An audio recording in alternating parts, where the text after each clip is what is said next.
Let me start out by saying I'm 22. I live alone out in the country. I live in an old farmhouse with a good 40 acres surrounding me, but most of it woods. It used to be a plantation in the early years, after slavery became a thing. It was sold to me at an auction after the previous tenant moved out, with no explanation, and left all of his stuff behind. There's a barn still standing. That's where I keep my horses when they're not out in the fields during the day. Anyways, the house is nice. There's not much wrong with it, other than the occasional unknown noises and crashes throughout the night. I walked into this because it was a great deal, and I was fresh out of college with nowhere to go. My first day here, I was out riding my favorite horse, Texas. We were about to go under a tree when he got spooked and bucked me off, taking off into the woods. I didn't know what spooked him until I happened to look up and noticed a noose hanging from one of the limbs. I immediately took it down and threw it out. I've been here for 3 months now, and he still refuses to go near that tree. It had been a few weeks since that incident, and I was riding him along the fence line when off in the distance, by the pond, I noticed an African woman, but only she was wearing a long dress and holding a basket. I called out to her and she turned and she just vanished into nothingness. We continued our ride every now and then, and again you'd hear the screams or cries of pain from those who worked in the long-forgotten, overgrown fields. Those poor souls are trapped here, and I'm now the owner of this gruesome place. After my first month of living here, I'd grown to get used to the screaming and crying. I'd grown to get used to the ghostly apparitions and the glimpse of what the noose was used for. I went to bed one night after a long day of work. I was exhausted and I just wanted to sleep. I tossed and turned all night, but the screams kept waking me up. It was only when the tall figure walked into my room did I understand why the previous tenant left. The figure came closer and closer to me. I was frozen with fear. The smell of smoke and burnt flesh filled my nostrils as I laid still. I reached out, grabbing my throat, burning my skin and choking me until I fell unconscious. I woke up the next morning to no burn marks, no sign of a break-in or nothing. It was just a bad dream, I told myself, getting ready the next morning. I was washing my face when it happened. The water grew boiling hot from the cold I had set it on. I reached my hand under, only for it to burn me. I wrote it off as me being forgetful, and I just ignored it. The days went on with nothing new happening. It had been a few days since I'd seen the figure in my room. I decided to do some research. I sat in front of the computer in the kitchen trying to find anything I could. I sat for hours and found nothing. I felt hopeless, so I took a break and went to ride around the property searching for anything I could. Just past the trees deeper in the woods, there is a small clearing that I seem to have missed.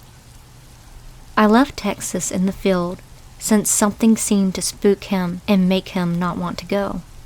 I walked a few feet into the woods and that's when I smelt it. The burnt flesh from a few nights ago. It didn't register at first until I saw, hidden away in the weeds, was a small shack. I cleared some of the weeds away to try and find the door or anything so I could get inside. After all, it's on my property. I found the door rusted shut, so I kicked it in to find nothing but an empty shack and a small hatch that smelled like burnt flesh, seemingly distant. I get curious of the hatch when I noticed it was locked. I tried opening it or finding another way to gain access. I searched and searched as the screaming began growing louder and louder as the smells of burnt flesh filled the room, with smoke following suit. I ran as fast as I could. I didn't see the hole until it was too late. My foot smashed through the old rotted boards as I fell into the opening. My eyes found a ladder on the walls as I realized I was in a passageway. But where? Where was I? I turned and looked off down the passage, walking down as it led to a bigger room with even more divided passages. Why, I wondered. I took note of the smell of burnt wood and flesh. Growing worried, I noticed off in the corner of the room was a pile of bodies, burnt, decaying bodies, where a ladder once existed, dangling from the roof from a passage above. Its now charred remains stood lonely in the room. I turned to go find my way out, wondering if the opening is where the hatch is located. I didn't get much time to think as a passage filled with screams of pain and terror.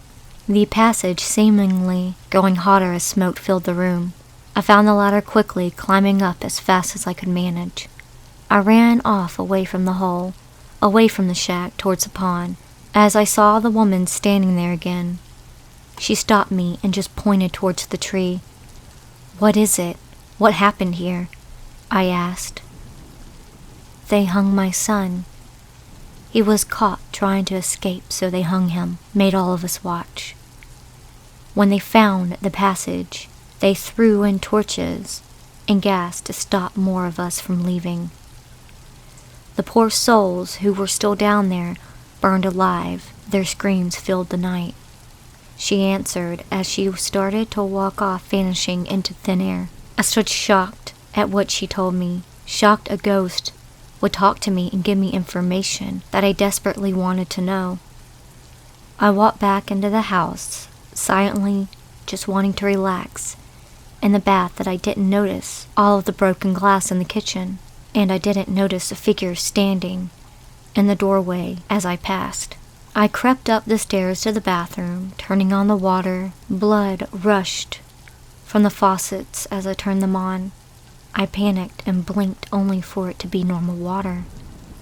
I sighed down as I climbed into the water, trying my best to relax. I guess I must have fallen asleep as I woke up. My lungs were filling with water, and the figure standing over me, hand around my throat. I fought back, and I fought back hard. The figure fell back as I climbed out, leaning over the edge, coughing up water, moaning and groaning as the figure watched. I guessed it noticed my struggle, realizing I wasn't who it thought I was. I caught my breath, screaming at the charred body, my throat burning from the water. "Who are you, and what do you want from me?" I screamed as loudly and as best as I could. The figure noticed my pain, its human form slowly taking over again. I watched intensely as he walked towards me, the plantation owner. He treated us poorly. I've sought out after my revenge for what he did to us, the spirit said calmly. He slowly disappeared from my sight. That was within the first month of living there. Last month wasn't so bad, hardly any activity. I've yet to see the figure again, and I hope I don't.